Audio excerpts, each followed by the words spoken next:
Hi everyone, this lesson is for Algebra 2 honors students. This is a last minute Lucy midterm 3 review of chapters 7 and 10. So let's get started.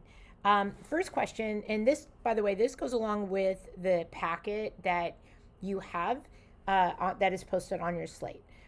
Find a polynomial of degree 3 that has roots 2 and 1 plus I. What you want to remember from this is that you have you have an imaginary root here and then a root 2, which is a real number, and you have an imaginary root. But what you also want to remember is that imaginary roots come in pairs. So if I have 1 plus I, the other imaginary root that comes with this is its conjugate, which is 1 minus I. So in writing this, you would write f of x is equal to x minus 2, and you're subtracting each one of these. And then so you're always subtracting. And then it's going to be x minus, and then this root right here, which is 1 plus I. And then you're going to have x minus this root here, which is the quantity 1 minus I. And so for me, what I like to do is I like to multiply these out. Distribute the negative sign and then multiply them out. So you're going to get first x minus 2, and then multiplying these out, I get x minus 1 plus I. Actually, that's minus minus. So that's going to be x minus 1. Remember, this negative sign has to be distributed. See that? Minus 1. And then minus I. So that's minus 1 and then minus I. And then this one here, distributing that negative sign, is going to be x minus 1 and then plus I. So now, multiplying these two together, I would absolutely multiply the imaginary numbers first, because you're going to get the most values that are going to cancel out. So I'm just going to take these two terms right here, and I'm going to multiply those. And in doing that, let me drop this down a little bit. What I'm going to get is x times x. I get x squared minus x, let's see, x times x, x squared, and then minus x, and then plus xi, and then I've got negative x, I've got a positive 1, and then I've got this times this, which is negative I, and now I'm multiplying the negative I. So I've got negative ix, I've got positive I, and I've got negative I squared. So negative I squared. Well, we know that I squared is negative 1.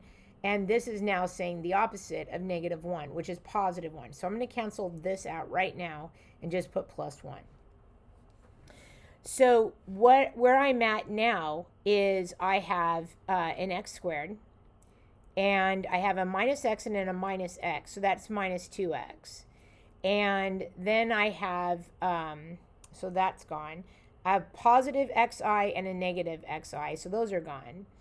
I have a 1 plus 1, which is 2. And I have a negative I plus I, and those are going to cancel. So this is what I have left. And I still need to multiply that by x minus 2. So when I distribute or FOIL this, I'm going to get x cubed minus 2x squared plus 2x minus 2x squared, which is this one. And then I've got a positive 4x, and then I have a negative 4. That looks like I got everything. And so therefore my final answer here is going to be an x cubed. That's gone. I've got minus 4x squared, so this one's gone. I have a, looks like I have a plus, is that a plus 6x? Let me see. Let's see. It does look like that, doesn't it? A positive 6x and then a negative 4. So I've got x cubed minus 4x squared plus 6x minus 4. And so that would be that solution for this equation. For this one, right here, and I believe I'm looking, let's see here, x cubed minus 4x squared plus 6x minus 4. It does look like that's a, by the way, on your, oh, here it is up here. That looks like it's a minus 4x. Yep. All right, so then the next question is for this, you've got find the remainder. Now, remainder is just use the remainder theorem. So you're just going to plug that value in of 1. It's always going to be as if that's equal to 0. And so in plugging that equal to 0, we're going to plug in 1. So you get x equals 1. So that's the number I'm going to plug in to my equation. And there's no reason to use synthetic division because, I mean, you'd have 93 zeros, right? So we're not going to do that. So we're going to go 1 to the 93rd power minus 2 times 1 to the 4th power plus 3 times 1 and then minus 5. So we have 1 minus 2 plus 3 and then minus 5. So 1 minus 2 is negative 1. Negative 1 plus 3 is 2. 2 minus 5 is negative 3. So I get this answer for B. Determine the vertical and horizontal asymptotes for this problem. Vertical asymptotes are located on the denominator. So those are your VAs. If nothing is canceled, those are your VAs. But keep in mind that if you have the same value in the numerator and the denominator, see how I've got x minus 2 over x minus 2? Those are going to cancel and actually make a whole. And so what that is not a vertical asymptote, that's a whole. And so that doesn't count. So what you're coming from now is 1 over x minus 5. Now, that being said, you've got a vertical asymptote at x equals 5.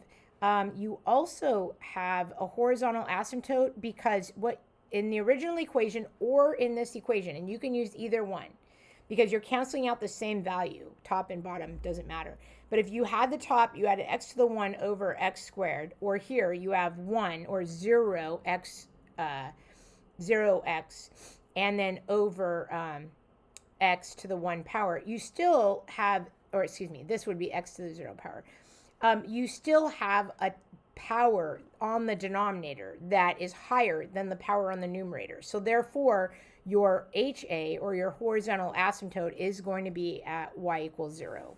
So for this one, for this problem here, it looks like x equals 5, y equals 0. My answer is D.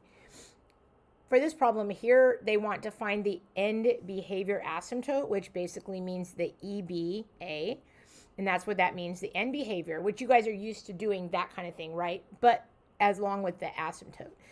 So that means we're going to divide. So if you're dividing by synthetic division, you'd put a 2 here because that's going to be the top numerator divided by the bottom. And you're going to have 2 as my divisor, and then I have 1, 3, and then negative 5. We have 1, add down, multiply across. So that's 2, add down 5, multiply across, I get 10, add down, I get 5.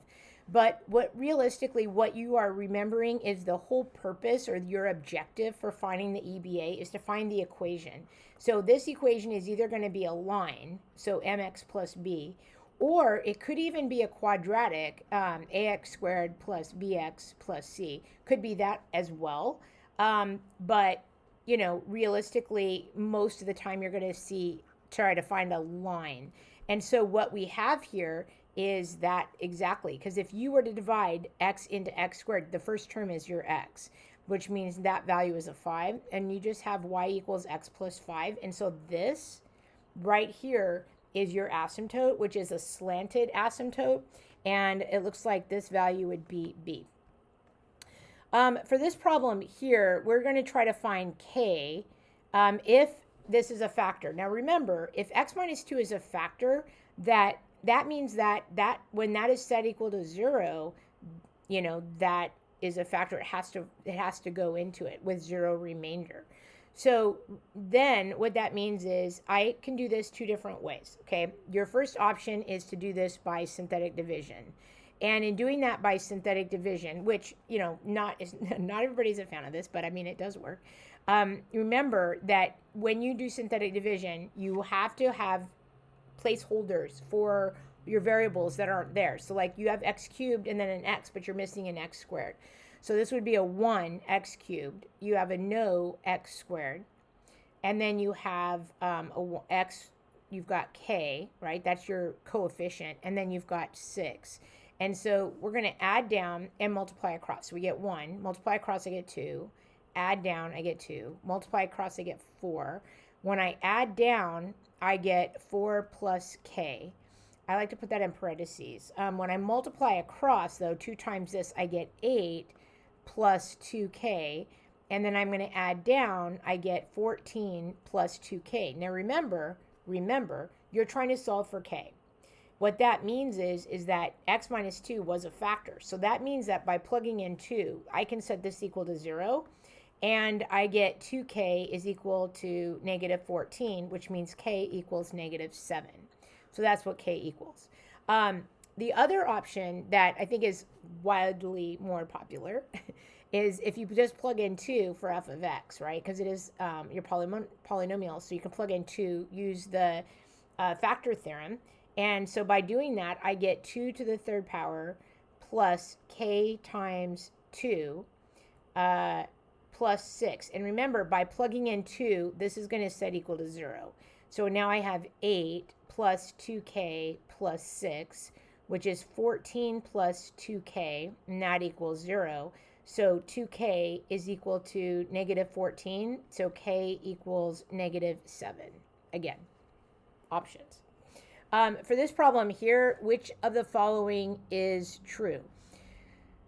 So it looks like I have a coefficient in the front, so that's 3. So my leading term would be 3x to the 4th, 5th, 6th, 7th, 8th. So 3x to the 8th.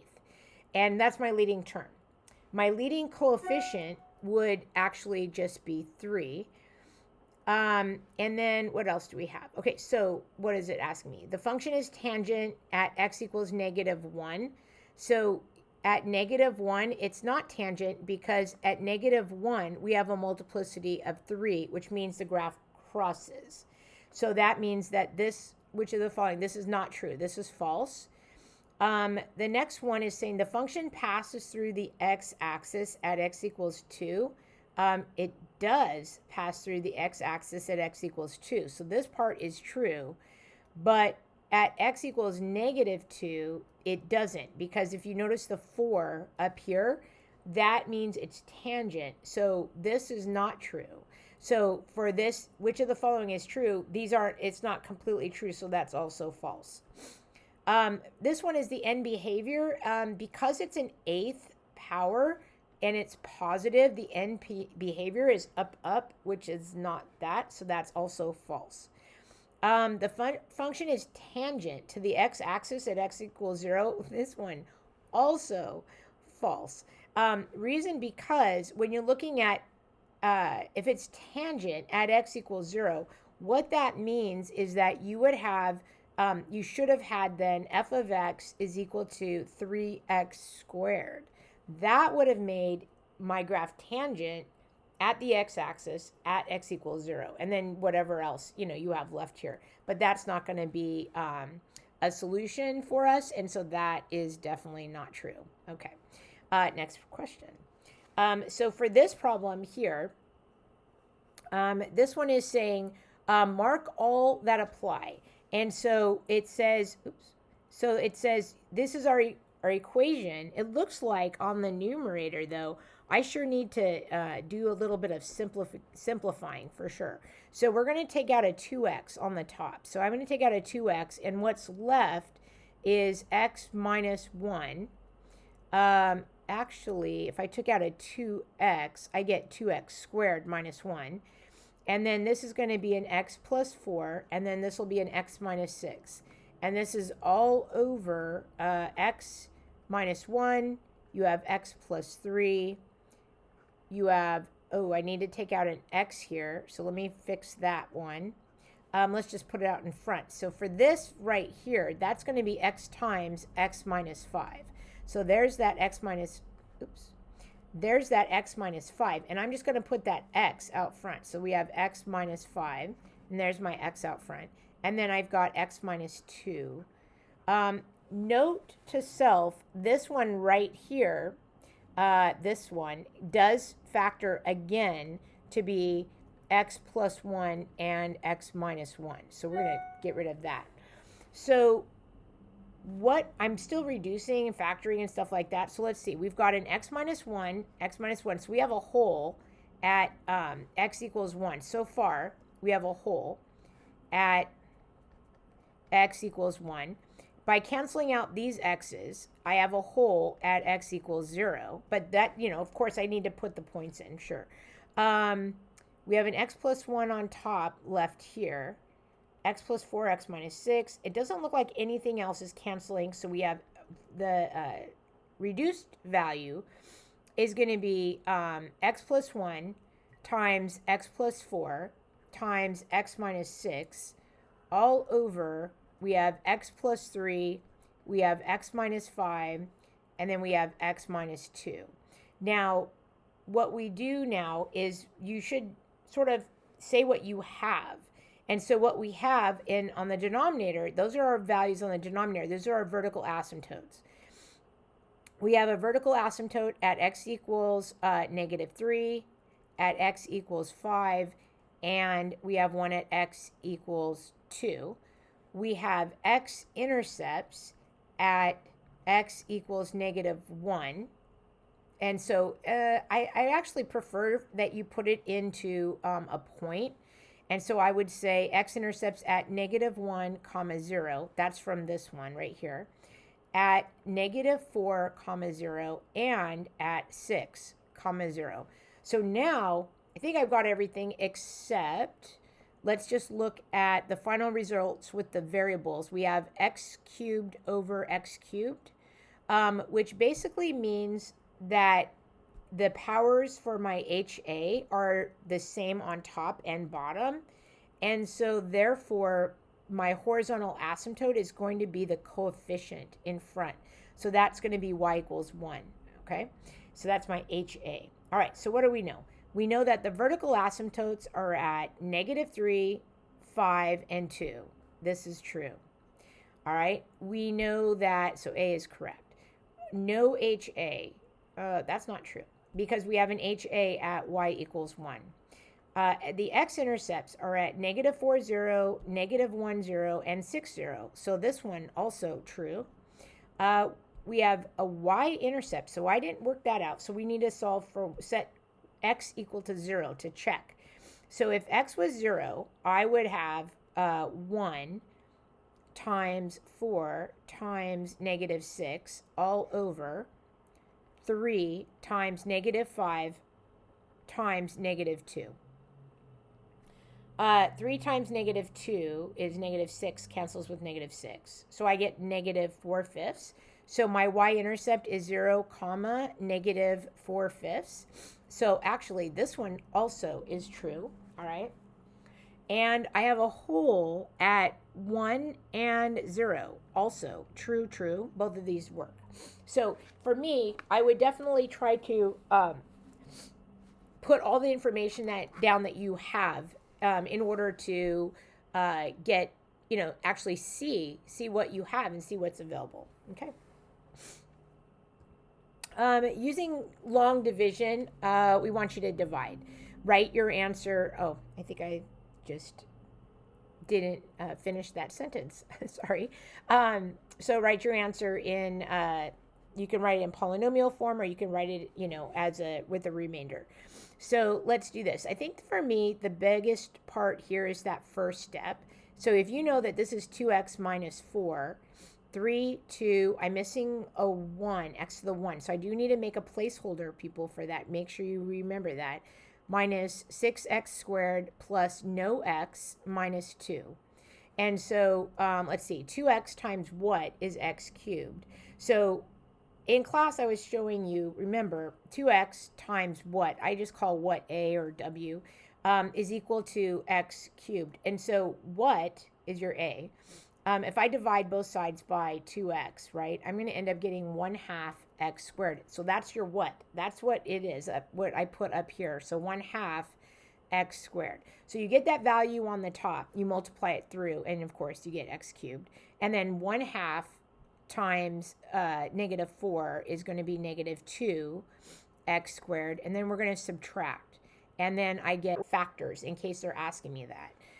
So let's see, I'm going to go -3, and I've got 3, 2, 1, 0. So I have no holes in there, so I don't need any like placeholders. So I have 1, negative 4, I have negative 30, and I have negative 18. And so one, add down, multiply across. I have add down, multiply across, add down, what is that, 9? Multiply across, I get 27, and then add down, what am I getting? 27 minus 18, that's what, 9? And, oh, well, this isn't a factor, because if it was a factor, it would have to equal 0, and because it doesn't equal 0, it's not a factor. But it is a remainder, so meaning at negative 3, I do have a 0.9 on my graph if I wanted to, do that, but it's not a factor. So I'd say no, because the value does not equal 0. So you'd write like f of negative 3 does not equal 0. If negative 3 is a 0, well, it's not. If negative 3 is not a 0, use the remainder theorem to figure out what it is. Well, it's 9. Okay. Find all real solutions for this equation. And so I guess what I would do is try to, gosh, you have a couple of options here. You could factor this by grouping. So I'm going to do a grouping because a lot of kids have questions on grouping where you group the first two and you group the last two terms. So let me show you that one. Take out the x squared, and in doing that, I factor out x squared out of the first two terms, and I have x minus 1. And then take out that negative sign, take out a 4. So I'm going to take out a 4, which I didn't leave room for, so let me fix that. So we're going to take out a 4, factor out a 4, I get x minus 1, and that equals 0. So the objective to factoring by grouping is to factor out something common, to get this term here and that term on the right. Your objective is to get those two terms common, like the same. So x minus 1 and x minus 1. So that what you can do after you get those two terms common is you can factor those out, right? Pull it out, divide by it, x minus 1. So what's left is your x squared and then minus 4. And so therefore you have x minus 1, and then that's the difference of two squares, x plus 2, x minus 2 equals 0. So what's the question? Find all solutions. So the solutions are 1, negative 2, and positive 2. Done. Now, then, that's it.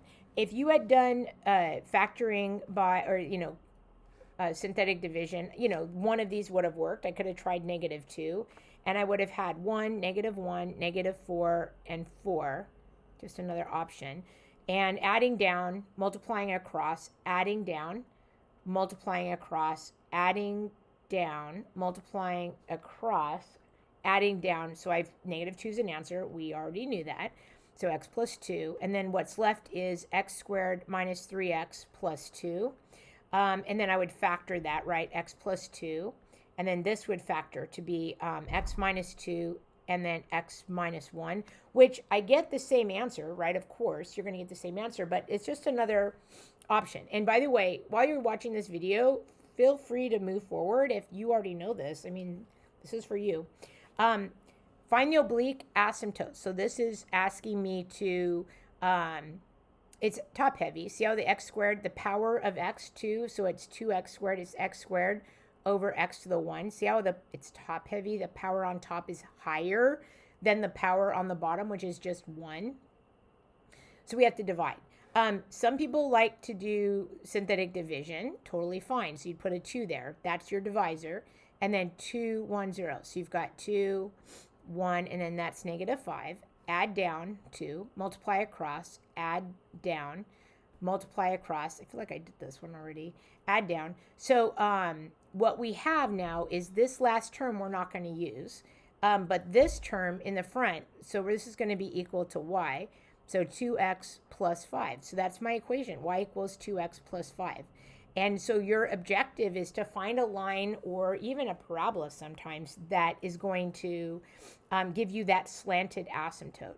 The other option for you is to do the long division, which is absolutely fine. X minus 2, so you have 2x squared plus x minus 5. So x times 2x is going to give me 2x squared. 2x times negative 2 is negative 4x. Subtract that quantity, and I get 0. 1 minus negative 4 is positive 5x. So x times 5 is 5x. And then I'm done. Like, I don't have to go any further because all I have to do is put that line there, because remember, that's slope intercept form. I've got a slope, I've got an intercept. That's my equation of my line. If I were to graph that, it would start at 5, it'd go up to over 1, and then that would be my slanted asymptote. Synthetic division to find the quotient. This is just asking me to figure out what the answer is and to write it out a certain way. So in doing this one, synthetic division would give me a 3 here. 4, 3, I don't have an x squared power. And I guess for me, that's one of the big, mistakes that a lot of kids make, is that they forget the placeholders. So when I look at these, I always count down. So I'm looking at 4, then 3, I don't have a 2. So when I put my values in, I have a 1, I have a negative 4, I have no squared value. So it's like basically you're plugging in here a 0x squared. So 0x squared. Then x is, the coefficient is 1, and then we have negative 6. So we're going to add down and multiply across. So we have 1, 3, add down, negative 1, multiply across, add down, multiply across, add down, multiply across, add down. It looks like I get negative 30. And so what that means is that's my remainder, because it's definitely not a 0. And so to write this out, you would write it out like this. So x minus 3 times the quantity, and then this right here, these are my coefficients here, and then that's my remainder, because it's not 0. You would write 1 x, so it's x to the 4th. So this first term is going to be x cubed. So 1x cubed. All right, so 1x cubed, and we have a minus 1x squared, a minus 3x, minus 8, and the parentheses, and then you have minus 30. And so that's how you would write it in that form, polynomial form. Find the equations for the horizontal or vertical asymptotes. So for this one right here, I would need a factor, of course, and so we get x minus 4 over, and this would be x minus 2, and then x plus 1 to get that negative 1 inside. So the numerator is my x-intercepts, which they didn't ask me for. So they want just the vertical asymptote. So those are the values on the denominator. So you would say a vertical asymptote at x equals 2. You're going to set each one of these equal to 0 to get your vertical asymptotes. And then 1 at x equals negative 1. For my HA, I'm going to look and see if it's top heavy, which it's not. It also x over x squared. That's just what I'm looking at. The power on the top versus the power on the bottom. So the power on the top is 1. The power on the bottom is x squared. So it's 2. It's higher. So if the variable or the power on the denominator is higher, your horizontal asymptote is always going to be at y equals 0. But if the powers are the same, so see how these are both the same, like that, that means that my horizontal asymptote, my HA, is going to be at y equals the coefficient. And so that would be, so if I've got x to the 1 over x to the 1, it's the coefficient in front of that. So whatever values are in front, that's what the coefficients are. So that in this case, it's just 1 over 1, which is 1. And then my vertical asymptote is what's left on the denominator, and so that's going to be at x equals 6. For these ones, I have 3 different equations for oblique asymptotes. I'm just going to do these one way each time. This one I'm going to do by synthetic division. So let's do that. So we're going to go 2 here. And then I've got to make a placeholder, because you can notice that I don't have an x value to the 1. So I've got 1x squared. I have no x value. And then I've got, this is x to the 0 power, which is just negative 8. So we're going to add down, multiply across, add down, multiply across, add down. And then again, I don't need those values over here. It doesn't matter what they are. I don't need them, because I've got right here my y equals x plus 2. So that's the horizontal, that's my slant asymptote, or my EBA. So x plus 2. So that's what that is. for this one here, also, I'm going to do this by synthetic division, even it's a cubic. I could factor, right, because it is a cube, right? I don't know if you see that. That's a cube. And in doing that, what you're going to get, right, same opposite soap, your soap. So x, you've got 2, same, opposite, plus, I guess I'm doing this a different way too, x minus 2. And then this is x squared. That's going to be a 4.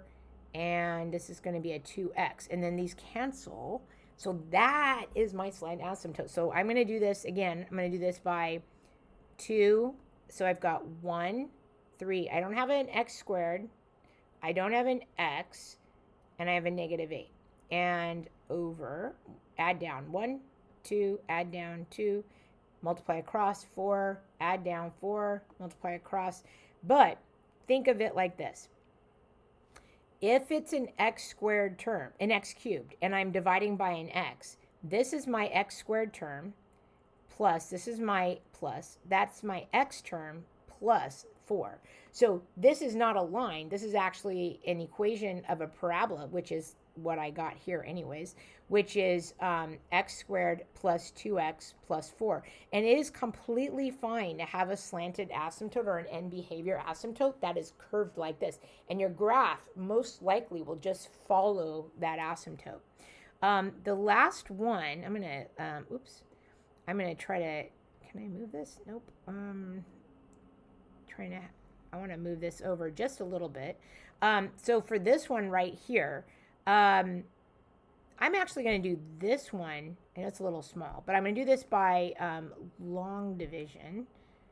And what's inside is negative x cubed. I have no x squared. I have no x. And I actually probably am not even going to use that one, so I'm not going to write it down. And then I have x squared here. So I'm going to go x squared times what is negative x cubed. So that'll be a negative x, which gives me a line, right? I'm not done yet, though. Negative x times x squared is negative x cubed. I'm going to subtract that quantity. I get 0. I bring down no x. X squared times 0 is no x. So this is going to be plus 0. This becomes plus 0. So my equation of this line is just going to be very simply y equals negative x. And so that's my slant asymptote for that equation right there. Okay? So, cool. All right, next question. Boom. Here we go. Cruising right along. All right, so we are graphing the following. So you guys have to graph these. I would assume that everybody's going to label points. Please label points. Label, label, label. What I love about this question here is that your x-intercepts, which are on the numerator, you have an x-intercept at x equals 3, which means x-intercept, you've got one at 3, 0. But also, so that's done, but also you need to factor this out to set that equal to 0. So you've got 2x plus 1 equals 0.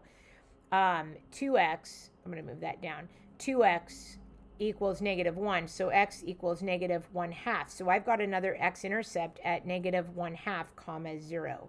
So watch for that. Okay, so again, numerators give you your x-intercepts. Denominators give you your vertical asymptotes. So VA, we've got one at, I don't want a point, obviously. I want an equation. So if you don't write it into an equation, you might not necessarily get full credit, by the way. So that's going to be at x equals 4, and that's going to be at x equals 1. We don't have any holes for this problem because we're not canceling anything out. X to the 1, x to the 1, x to the 1, x to the 1. So it does look like, remember that if you were to factor this 2 out front, you would have x plus 1/2, which is completely fine. But what that did was it made the x squareds the same, right? X squared, but it also put a coefficient out in front, which means my HA, not ABA, my HA is at y equals 2.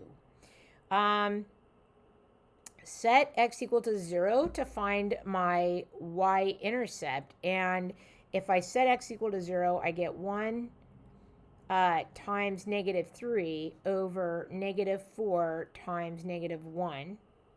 So it looks like I get, gosh, is that right? let me see, 1 times negative 3, which is negative 3, and I have negative 4 times negative 1, which is 4. So I guess my y-intercept is at 0, negative 3/4. Okay, so that is also, let's see, 8, 17, 1. Okay, and so additional point, I think for me, I did plug in 2 on my paper, and got 2.5, but different values, different people are going to plug in different points. So that's just up to you, you know, what you want, what points you want. All right. So I'm going to put in the asymptotes first, and it looks like we have an asymptote at y equals 2, and we have an asymptote at x equals 1, and we have a vertical asymptote at x equals 4. All right. Additionally, we have x-intercepts, and gosh, my eyes are watering so badly. All right. Oops. Okay. Let's see. 3, 0. So 1, 2. We have 1 at 3, 0. We have 1 at negative 1/2, 0. We have a 0 at 0, negative 3/4. Is that right? Okay. And kind of looks like my graph is going to do this. I don't know what's happening with that. Like, oops. Oh. Sorry about that. I don't mean it to be like a dotted. Anyway, make sure you check your graphs. And when I plug these points in, I feel like I ended up getting something like this, because this followed along, because there's no bouncing off at the x-intercept, meaning up here, there's no squared value. Because if at 3 there was a squared value, that would have actually taken this graph and flipped it back over that way, which that's not happening, right? Because there's no squared value. And so this would look something like this, and then, I don't know, this is going to look something like this. It's a little tricky inside here, but that's what that looks like. All right. For this problem here, I would factor first, and in factoring, I'm going to get x plus, 8, and x plus 2. Yeah. And then over here, I'm going to get x minus 3 and x plus 2. Oh, which finally gives us a whole. And for the value of the whole, that's going to be at negative 2, comma something. You are going to plug that back in to give me an actual point. These are going to cancel. Your final equation for f of x is going to be x plus 8 over x minus 3. Your vertical asymptote is at x equals 3. You have x squared over x squared, and the powers are the same. So the coefficient, which is going to be my HA, is y equals 1. My x-intercept is on top, so that's going to be at negative 8, comma 0. And my y-intercept is going to happen if I set x equal to 0, so that's going to be 0, comma negative 8/3. I think for this I did an additional point at 4, 12 over 1. So that was 4/12. And the only value left that I need to really make sure is that the whole. And so you're going to plug that back into this reduced equation. So we have negative 2. This is for the whole, or removable discontinuity. You have negative 2 plus 8 over negative 2 minus 3. So negative 2 plus 8 is 6, right? Over, wait, is that right? 6 over negative 6. And so, I think, is that right? No, negative 5. So that's going to be negative 6/5. All right, I like that. So graphing this, we're going to put our asymptotes in. We have 1 at x equals 1, 2, 3. So straight up and down like this. You have HA at y equals 1. So, okay, give me a second. So this is going to be straight across right here. You have a y-intercept at 0, negative 8/3. So that's what, 2 and 2/3, so about here. You have a x-intercept at -8, 0, so that's around here. So this graph probably, because I only have one asymptote up and down, looks like this is happening, right? It's going this way, which, because nothing is squared, that's telling me this graph has to do this, but I want additional points for sure. 412, label everything on your graph. You also have a hole at -2, -1.5. So -2, -1.5. So right here, there's a hole.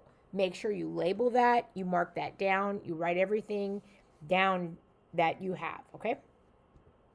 For these two problems, write the equations and give the graphs. So for the first one here, what you guys are looking at is, I'm looking at a graph that's going to do this. And so what that's telling me is that my multiplicity is even, okay? So we have an asymptote. This is working backwards, so it looks like we have an asymptote right here. It also looks like I have a horizontal asymptote right there, right, at y = 0, because it's not quite touching that line. Okay, so putting the values in that we know we have a VA at x = -3. We have an HA at what, y = 0. And so because this is going up like this, that also tells me that that graph has to be squared. So probably it looks like I'm going to go y = 1 over x plus 3, and at my asymptote, that has to be squared. This being my asymptote, ASYMPTOTE. I would plot points though, just to make sure, to verify. So like what's happening at, let's see, this is -2. What's happening at -2? So I would like plug values in, because it looks like at -2, I'm crossing at 1. That's what it looks like to me. And so I would plug that in. What happens if I go 1 over -2, add 3, square that? That's 1 squared, which is 1. So check, this works. This equation did work. I checked my answer. I could, if you're wanting to check another value, definitely can do that. For the next question, this one, definitely look on the worksheet, because I'm not sure if you can see that very well, but there's a hole there at 3, 4. All right, so what that is telling me is that, number one, I have a HA, horizontal asymptote, at y = 1. I have a vertical asymptote at 2, so VA at x equals, at x = 2. I have a hole at 3, 4. So that is going to be at x = 3, I have a hole. And I would check that later, right? I would put that back into my equation, 3, 4, to make sure it works. So I would go f of x is equal to, now just remember, with a horizontal asymptote, what you need to remember is that you want the variable powers on top and bottom to be the same. So for me, we've got, we have to put the hole in. So that's going to be an x - 3, and that's going to be over an x - 3, because those are going to cancel. We have a vertical asymptote at x - 2. And do I have an x-intercept? It sure looks like I do right here at -1, 0. So that's going to be at x + 1. It looks like my powers on the top and the bottom are the same. This gave me the hole. This is my x-intercept right here. This is my VA. And I think I'm done. And I would just double check and make sure that the value that I get into my equation matches, right? That everything works out the same. And I would double check. Like my y-intercept, I would probably double check that and make sure that, you know, my y-intercept looks like it's pretty close to what I have, because they didn't give me a value. It kind of looks like it's a half, but I would double check that too. For this problem, here, it looks like I have two vertical asymptotes. So I've got, so starting off for f of x equals, looks like I have a vertical asymptote at -1. So that would be at x plus 1 here. Looks like I have a vertical asymptote at 3. So that would be an x minus 3. It looks like I have a horizontal asymptote, but it kind of looks like it's at 0, because it looks like this is going at 0, but it also looks like it crosses there. I have an x-intercept at x at -3, 0, so that's going to be an x plus 3. I have a y-intercept at 0, -1, which I would need to check. So I'm going to double check right now before I make any additional changes to see if this is already correct. So then we would, and if it wasn't, right, if we have one of our points here, like 0, -1, I would set this equal to -1, and I would put my k value here, because that would give me a value in front, right, x plus 3, and I would cross multiply, and that would work to try to figure out what any values were, cross multiply and solve. That would give me any additional values. But in the meantime, I'm going to plug in, what am I plugging in? My y-intercept at 0, -1. Okay, so let's check. So we have 0 plus 3, which is 3. We have 0 plus 1, which is 1. 0 minus 3, which is -3. So I've got 3 over -3, which is -1. So at 0, -1, check. We've got that. And so we double checked that answer, so I don't have to use this option.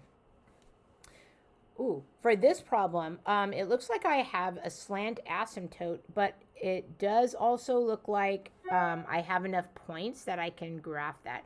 So for me, for this problem, I'm going to start graphing, putting in the values that I have. I have a vertical asymptote at, it looks like x minus 2, x equals -2, so that's going to be an x plus 2. Additionally, it looks like I have two x-intercepts. I have one at -3, 0, so that's going to be at x plus 3. It looks like I have an x-intercept at 3, 0, which is going to be an x minus 3. And I would need to find my horizontal, my EBA, and by doing that, I would use my points that I have. And so for me, I would divide the bottom by the denominator and the numerator, right, to try to figure out, does that actually work? And so, like, let's just double check. So if I were to multiply this out, right, this becomes what? X squared minus 9. And that being x squared minus 9, I'm missing a value in the middle. So I would rewrite that as what? X squared plus no x minus 9. And I would divide that out by my x plus 2. And I could use synthetic division. Absolutely. Yes, yes, yes, yes, yes. But I like this better. X times x is x squared. I would subtract x squared. Well, actually, plus 2x. And then I would subtract the quantity. This cancels. 0 minus 2 is -2x. X times -2. So I would just double check to see if actually my horizontal asymptote is y equals x minus 2. So I know I wrote on this. So I would just need to move. Is this going to come down? Nope. Okay, I'm going to erase this. X minus 2. Don't forget that. And so I would then y equals x minus 2. And then look, -2 is here, up 1 over 1. This does look like this follows the asymptote. So check on that. And lastly, I would plug in my y-intercept because it looks like it's at 0, -4.5. And then I would plug that value in, right?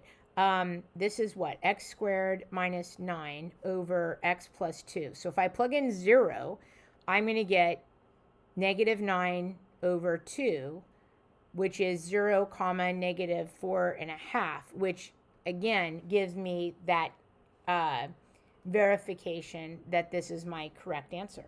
Right on. Okay. Next question, I would look for vertical asymptotes. So now I just have to come up with an equation based on the information given. So I'm going to be doing my f of x. And so a horizontal asymptote, which is my HA of 3 over 2, I'm just going to put that in right there. Sometimes you have to change that, of course, but that's what I would start with. Vertical asymptotes are these. So that's going to be x plus 4 and then x minus 5. X-intercepts are going to be x plus 2 and x. I'm going to put my x in the front here. And then that's it. Based on the information I have, that's what I get. Okay, that's it. Then I would just be done. For this one, this is another one of those find k. Yes, you can use synthetic division. You also can plug this in because if it's a factor, you got to set this equal to 2. And I feel like we did do this one in the very beginning of the period. So I'm just going to plug it in like this and then get 2 times 2 to the 3rd power plus k times 2 squared plus 5k. And so remember, if it's a factor, this is going to become 0. And so I have 8 times 2, which is 16. Plus 4k and then plus 5k.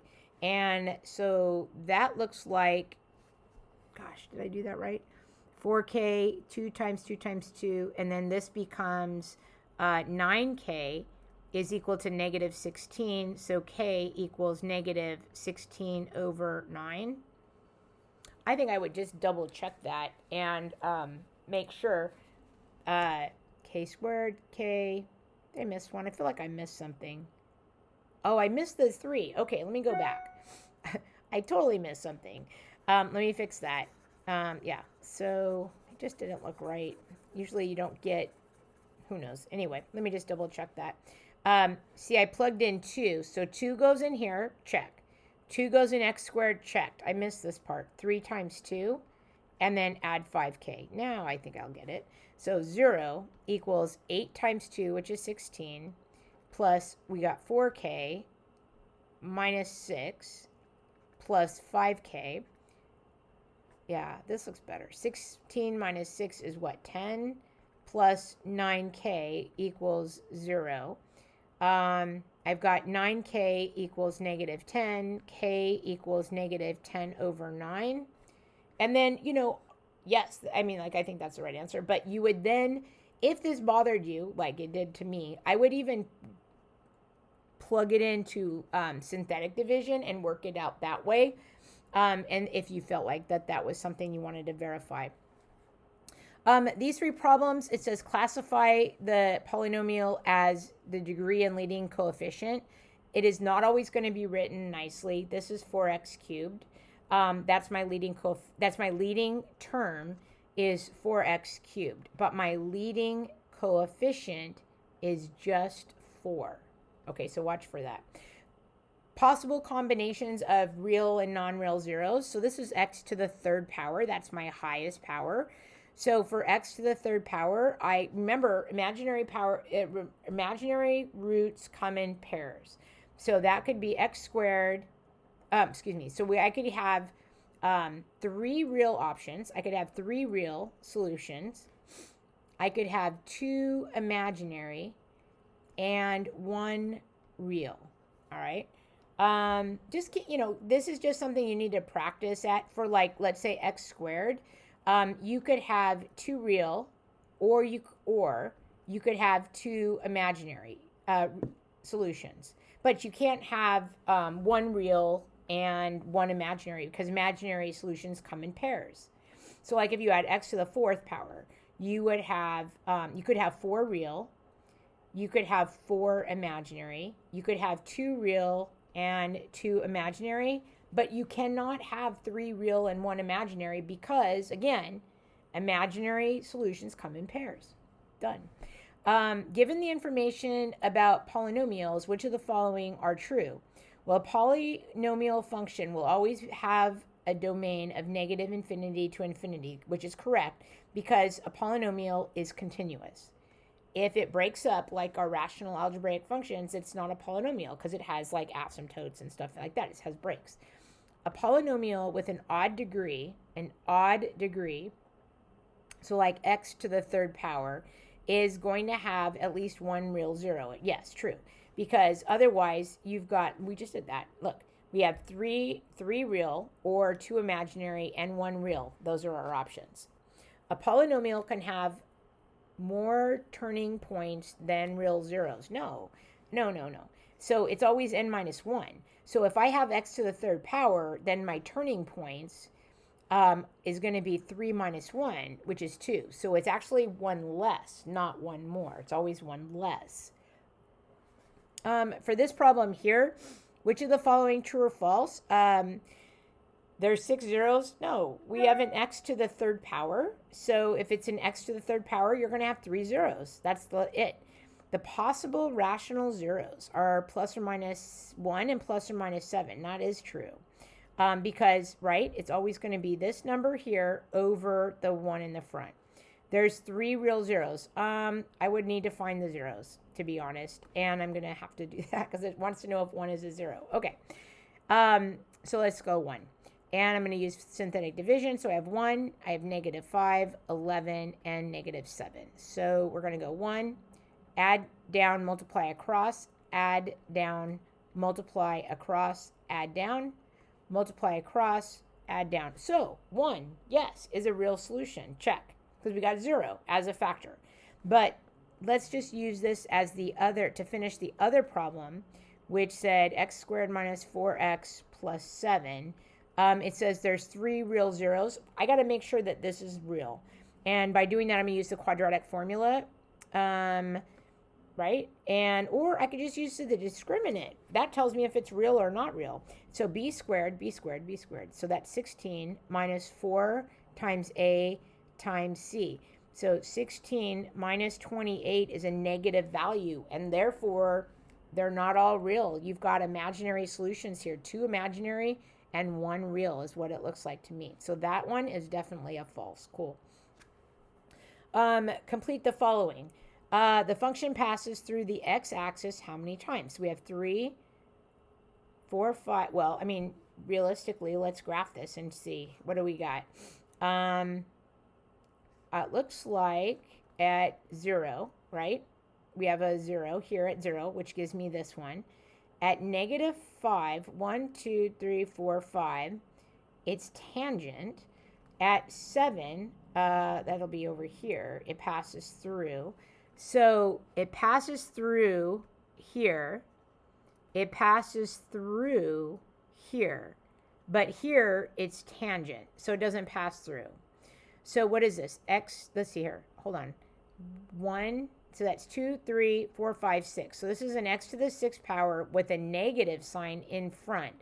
So this end behavior actually goes like that. So this is 25. All right. So this one goes negative, negative. And so when I'm doing this, let's see, we have a 0 at 0. We have 1 at negative 5, and we have 1 at 7. So this has got to go down this way, down this way. It goes through negative 7. It's tangent at negative 5. But that means it goes through at 0, and it does this. And it kind of bounces off of that. So just a note, because it's x to the 6th power, you're going to have 5 turning points. And to me, it looks like we got 1, 2, 3 turning points. So what ends up happening is this. In here, it's like doing some stuff that we're not looking at, that we're not seeing. And it could be up there, it could be down here. But that's just, note to self. You guys have to do, that's important. Okay, so the function passes through the x-axis, passes through 1, 2 times. The end behavior, down, down. The y-intercept is 0, 0. A cubic polynomial with rational coefficients of 0s 2. Okay, so write it in factored form. We're going to say the first one's 2, so that's going to be x minus 2.